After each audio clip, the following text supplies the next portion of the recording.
Thành phố tôi xảy ra hàng loạt vụ án mạng kinh hoàng. Nạn nhân đều là phụ nữ. Hung thủ thường gõ cửa nhà lúc nửa đêm.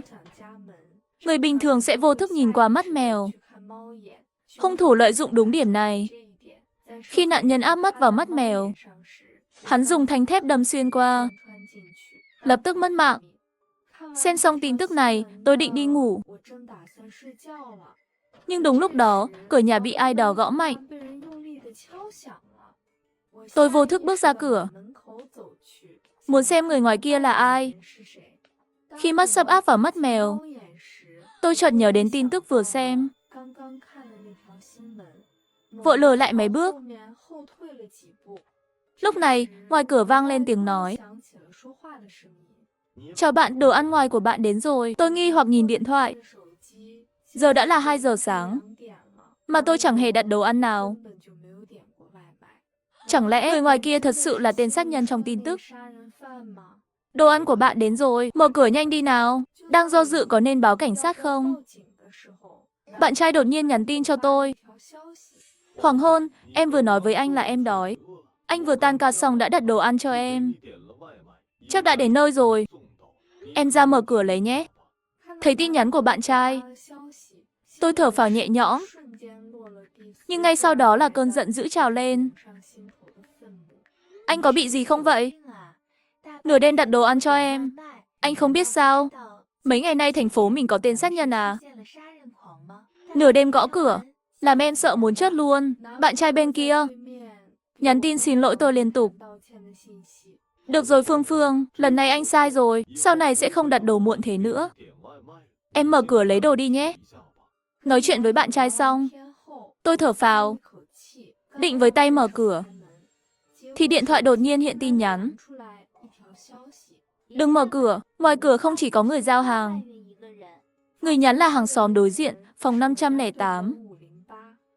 Phòng 508 là một cặp đôi trẻ ở. Nhà họ có đàn ông. Nếu tôi thật sự gặp nguy hiểm, có lẽ họ có thể giúp tôi. Nghĩ đến đây, tôi nhắn lại cho bạn trai.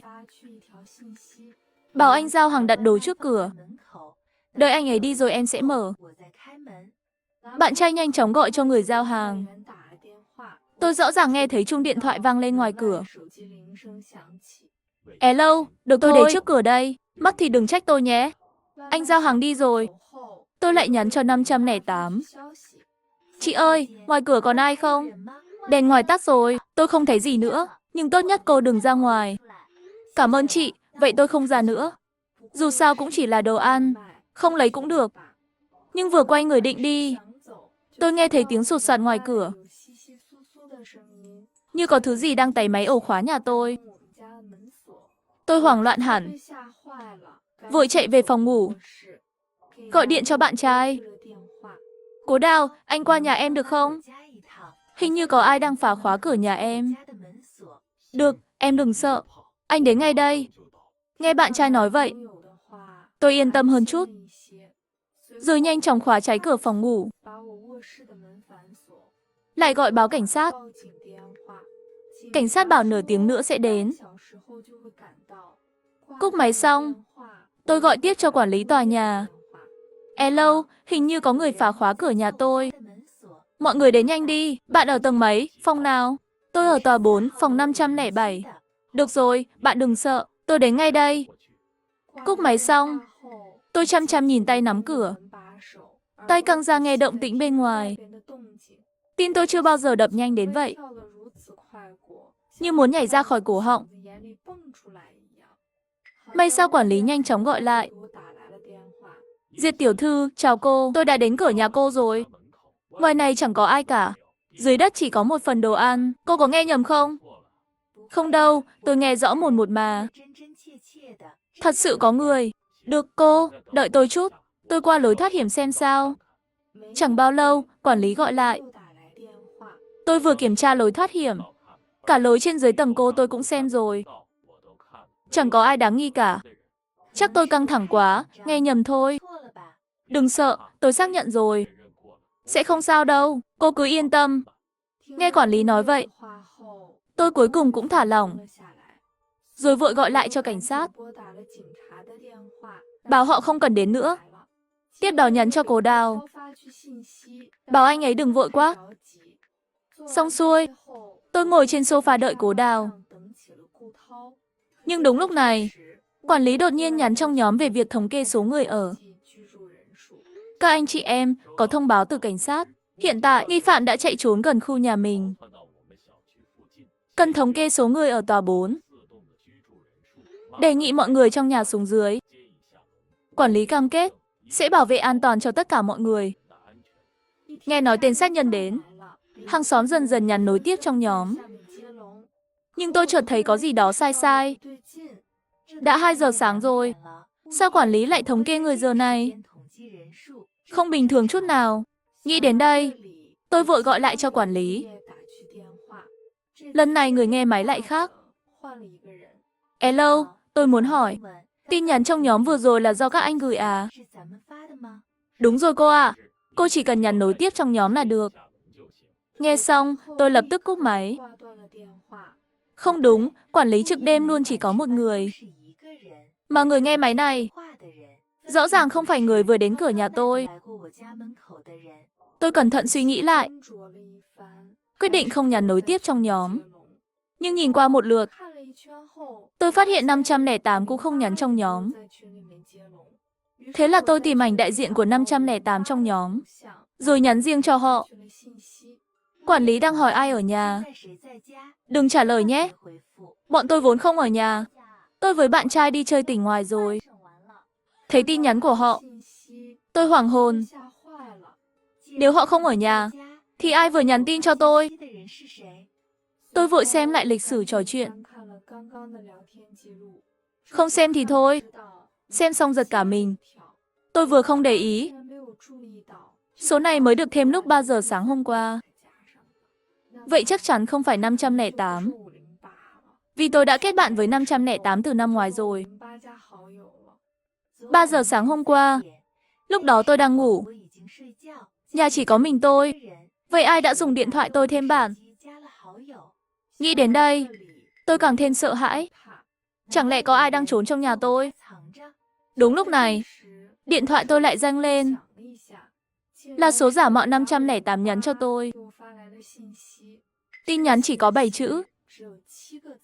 Thế mà cũng bị cô phát hiện. Sợ hãi, tôi vội cầm điện thoại gọi bạn trai. Hello, anh ở đâu rồi? Có tên sát nhân thật đấy. Anh đến nhanh đi. Cầu vượt đang kẹt vì tai nạn. Nhiều xe đâm nhau. Giờ tắc cứng, không qua được. Ngoài cửa sổ vang lên tiếng mưa rào rào. Đập vào kính, như đếm ngược thời khắc nguy hiểm của tôi. Tôi biết mình không thể ngồi chờ thêm được nữa. Lại gọi cho cảnh sát một lần nữa. Tôi kể rõ tình hình hiện tại của mình cho cảnh sát. Rồi đẩy sofa và tủ trong nhà ra chặn cửa. Ít nhất nếu thật sự có tên sát nhân muốn vào, cũng có thể kéo dài chút thời gian. Vừa chặn cửa xong, ngoài kia lại vang lên tiếng gõ cửa. Đồng thời tay nắm cửa cũng bị ai đó nhấn xuống mấy lần. Giây tiếp theo, ngoài cửa tiếng 2 người nói chuyện. Nhà này vừa rồi không ai nhắn nối tiếp, chắc là không có người thật. Vậy tốt, qua nhà khác xem sao. Tiếng bước chân dần xa. Tôi như trút được gánh nặng, ngồi phịch xuống sàn. Tay căng ra nghe động tĩnh bên ngoài. Lại một lúc sau, tôi nghe thấy dưới lầu, ở hành lang, có người cãi nhau. Người dưới lầu tôi quen. Tên Tống Mặc, huấn luyện viên quyền Anh. Bình thường tính rất nóng nảy. Đừng nói gì mà sát nhân với chẳng sát nhân. Tôi không cần anh bảo vệ. Huấn luyện viên quyền Anh đây, gặp gì cũng hạ được. Muốn bảo vệ thì đi bảo vệ người khác, đừng làm phiền tôi ngủ. Tiếng cãi vã dần nhỏ lại. Chẳng bao lâu sau, một lúc sau, Tống Mặc nhắn một đoạn trong nhóm khu phố. Khỉ thật, có ai đó gõ cửa nhà tôi. Điên hết rồi, mai tôi còn phải đi làm sớm. Chờ đó, tôi sẽ cho tên sát nhân này nó đòn. Sau đó tôi nghe thấy tiếng mở cửa dưới lầu. Rồi tiếng đánh nhau vang lên. Kéo dài khoảng 20 phút. Mọi âm thanh mới hoàn toàn biến mất. Chẳng bao lâu sau, Tống Mặc lại nhắn một tin trong nhóm. Xong rồi, mọi người ngủ đi, tên sát nhân tiêu rồi. Cả nhóm lúc này ngơ ngác. Chỉ mình tôi nhận ra điều gì đó không ổn. Anh ấy xử tên sát nhân dễ vậy sao? Chẳng lẽ không nghĩ đến việc báo cảnh sát? Và ai dám chắc? Người nhắn tin bây giờ thật sự là Tống Mặc. Trong nhóm cũng có người đặt câu hỏi tương tự. Sao anh biết mình là Tống Mặc? Gửi video chứng minh đi. Anh nói xử tên sát nhân là sự thật à? Chụp ảnh cho tụi tôi xem nào. Tống Mặc mãi không trả lời. Mọi người trong nhóm bắt đầu đoán mò. Chẳng lẽ cậu nói đúng? Người vừa nhắn không phải anh Tống. Tôi không biết nữa. Tôi bắt đầu sợ rồi đây này. Nhóm lặng lẽ, không ai tiếp tục nói. Chừng chục phút sau, Tống Mặc đột nhiên gửi một đoạn giọng nói trong nhóm. Mọi người nghĩ gì vậy? Tôi vừa đi tắm thôi. Dính chút máu trên người, hơi bẩn, giờ tôi chụp ảnh cho xem nhé. Ngay sau đó, Tống Mặc gửi một bức ảnh. Dưới ánh đèn vàng mờ ảo, loang thoáng thấy một người nằm trên sàn. Xung quanh người đó toàn máu. Trời ơi, chuyện gì vậy? Anh làm tụi tôi sợ muốn chết. Tưởng anh gặp chuyện rồi. Nếu vậy, tụi tôi yên tâm đi ngủ đây. Xảy ra chuyện lớn thế này, cảnh sát chắc cũng sắp đến nhỉ. Tống Mặc lại nhắn thêm một tin. Yên tâm, tôi gọi cảnh sát từ lâu rồi. Chắc 10 phút nữa là họ đến. Được, tuyệt quá. Có lời anh Tống, tụi tôi yên tâm rồi. Xác nhận tên sát nhân bị Tống Mặc xử lý.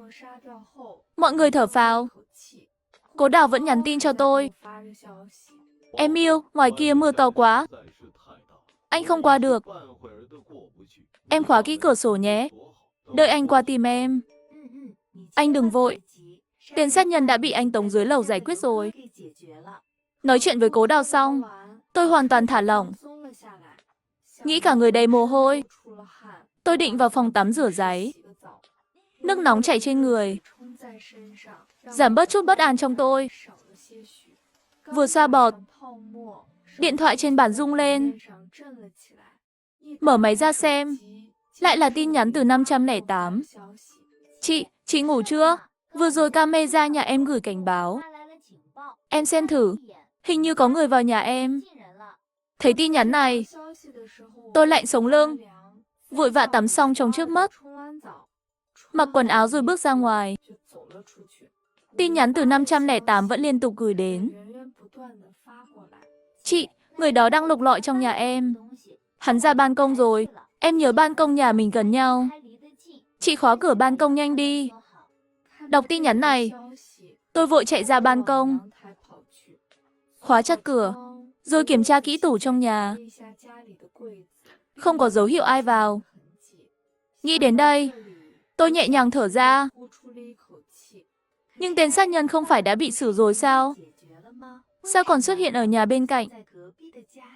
Tôi quay lại phần chat. Vào nhóm tìm lịch sử trò chuyện. Ảnh Tống Mặc gửi. Chẳng thấy rõ mặt người. Nếu chỉ nhìn người nằm trên sàn, thì cũng có thể là chính Tống Mặc. Tôi liếc nhìn đồng hồ. Mới 3 giờ sáng. Ngoài trời mưa làm tối đen như mực. Lúc này ngoài tiếng mưa chẳng nghe gì thêm. Điện thoại lại nhận một tin nhắn mới. Các anh chị em, sao cảnh sát chưa đến vậy? Cảnh sát không đến tôi không yên tâm. Tôi sắp phải ra ngoài đi làm rồi. Xuống lầu được không đây? Nhóm nhanh chóng có người đáp lại. Rõ ràng là mọi người đều sợ hãi nên chưa ngủ. Thử ra ngoài xem sao. Mạng sống quan trọng hay đi làm quan trọng? Anh Tống không phải nói đã xử tên sát nhân rồi sao? Mưa ngoài kia lớn thế này, cảnh sát không đến kịp cũng bình thường thôi. Nghe hàng xóm trò chuyện, tôi lại gọi cho cảnh sát lần nữa. Người nghe vẫn là cô gái lúc nãy. Vừa rồi dưới lầu tôi có người xử tên sát nhân. Anh ấy nói đã báo cảnh sát. Bảo vài phút là các anh đến. Sao giờ vẫn chưa thấy ai? Chào cô. Bên chúng tôi không nhận được cuộc gọi báo án nào khác. Cô nói tên sát nhân đã bị xử lý rồi sao? Theo chúng tôi biết, tên sát nhân có thể không chỉ có một người. Cô cứ ở nhà chờ, kiên nhẫn đợi cứu viện. Cúp máy, tay tôi run không ngừng. Tống Mặc quả nhiên lừa chúng tôi. Anh ấy căn bản không gọi cảnh sát. Có khi anh ấy đã gặp nạn rồi. Anh chàng muốn đi làm đã xuống lầu.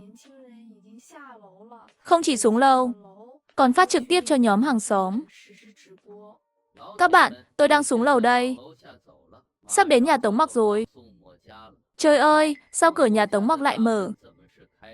Ủa, sao tôi không thấy xác đâu? Tôi vào xem thử. Anh Tống sao không ra mở cửa? Tôi nhắc anh ấy trong nhóm. Đừng vào, anh Tống có thể đã gặp nạn rồi. Nhưng có vẻ đã muộn. Sau câu cuối cùng anh ấy gửi, không còn nhắn thêm gì trong nhóm. Chuyện gì vậy? Cậu bảo anh Tống gặp nạn rồi. Tôi vừa gọi cảnh sát. Họ bảo chẳng nhận được báo án từ Tống Mặc. Tống Mặc không có lý do gì lừa chúng ta. Vậy người nhắn tin chỉ có thể là sát nhân. Nhưng anh Tống gửi giọng nói trong nhóm mà. Còn chụp ảnh nữa. Giờ ai làm giả quá chân thật. Bắt chước giọng ai đó có khó gì đâu. Huống chi chẳng ai biết. Người nằm trên sàn là ai? Nhóm im lặng rất lâu. Chắc ai cũng đợi cảnh sát đến cứu. Một lúc sau, Cố Đào gọi cho tôi. Em yêu, anh đến cổng khu nhà em rồi. Em đừng sợ. Lát nữa anh đến ngay. Lát nữa anh đến ngay. Anh đến nhanh đi nhé. Em yêu, sao khu nhà em không có đèn đường vậy? Tối thôi, xung quanh đèn kịt. Em bật đèn trong nhà được không? Anh chẳng thấy rõ em ở tòa nào nữa. Tôi định đi bật đèn, nhưng ngay lập tức thấy không ổn. Cố Đào hôm nay nói chuyện lạ lắm. Anh ấy đến nhà tôi không trăm lần thì cũng vài chục. Sao lại không tìm ra nhà tôi ở đâu? Tôi gọi video cho Cố Đào. Bên kia gần như tắt máy ngay lập tức. Sau đó anh ấy gửi tôi một đoạn giọng nói. Em yêu, ngoài kia mưa to quá. Anh suýt lạc luôn rồi. May mà gặp được anh quản lý. Anh ta bảo sẽ dẫn anh lên. Em đợi anh nhé. Chẳng bao lâu, tôi nghe tiếng thang máy mở. Hai người vừa trò chuyện vừa đi về phía này. Đột nhiên một tiếng hét vang lên. Rồi tiếng gõ cửa dồn dập, lo lắng của Cố Đào. Em yêu, tên sát nhân chưa tiêu đâu. Hắn định hạ anh. Mở cửa nhanh cho anh. Giọng Cố Đào vang lên ngoài cửa. Tôi vội vàng kéo sofa chắn cửa ra. Đợi chút, em mở ngay đây. Ngay khi tôi vừa nói xong, ngoài cửa bỗng im bặt. Tôi khẽ áp mắt vào mắt mèo. Thấy gương mặt hoảng loạn của bạn trai. Tôi cẩn thận mở khóa cửa. Vừa quan sát sắc mặt anh ấy. Khi tôi sắp mở cửa hẳn, bạn trai đột nhiên xuống. Một thanh thép dài 10 mét đâm từ mắt mèo vào. Tôi nghiêng người tránh. Chưa kịp hoảng sợ, vội khóa chặt cửa lại. Đêm tĩnh lặng. Giọng bạn trai sắc nhọn, đáng sợ. Như xuyên thẳng vào sâu tâm hồn tôi. Một lúc sau, ban công vang lên tiếng vật nặng rơi. Tôi lao ra ban công. Cố Đào đứng ngoài cửa sổ. Anh tưởng em tiêu rồi. Lúc đó anh định mở cửa. Anh sợ quá, cứ ngỡ mình cũng to luôn. Em yêu, em đừng sợ. Anh vừa trèo từ ban công bên cạnh sang. Cả tòa này bị tên sát nhân ngoài kia hạ hết. Em mở cửa sổ đi. Có anh đây, chắc chắn không để hắn hại em. Tôi định mở cửa sổ, nhưng lại thấy không ổn. Nếu tên sát nhân hạ hết mọi người ngoài kia, sao lại tha cho anh? Cố Đào thở dài. Phương, em vẫn thông minh vậy. Đến nước này buộc anh phải ra tay thôi. Nói xong, anh ấy đập vỡ kính. Bước vào phòng. Em yêu, em trốn gì chứ? Em sợ anh sao? Tôi nhìn chằm chằm Cố Đào. Lùi từng bước.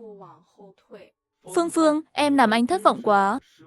Tấm vé số trúng 500 triệu em giấu đâu rồi? Tôi cảm thấy lạnh người.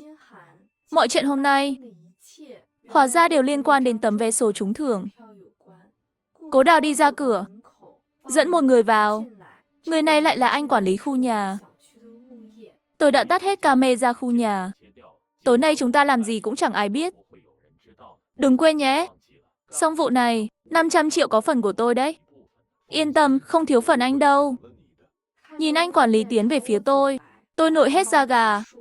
Anh là tên sát nhân trong tin tức sao? Tôi với anh không thù không oán. Sao lại nhắm vào tôi? Muốn trách thì trách bạn trai cô đi. Đã âm thầm định hạ cô, 500 triệu sẽ là của chúng tôi.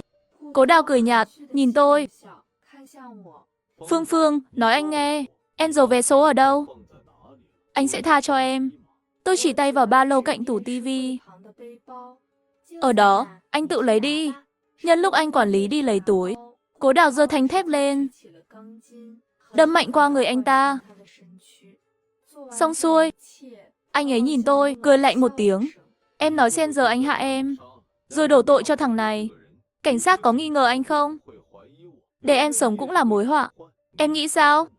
Nói rồi anh ấy tiến gần tôi. Đúng lúc này, dưới lầu vang lên tiếng còi cảnh sát. Nhân lúc Cố Đào sững sờ, tôi lao ra khỏi cửa. Cảnh sát cuối cùng đến vào phút chót. Mưa dường như đã nhỏ lại. Trời cuối cùng cũng sáng. Đây là những gì bạn trai cô, Cố Đào, đã nhận tội.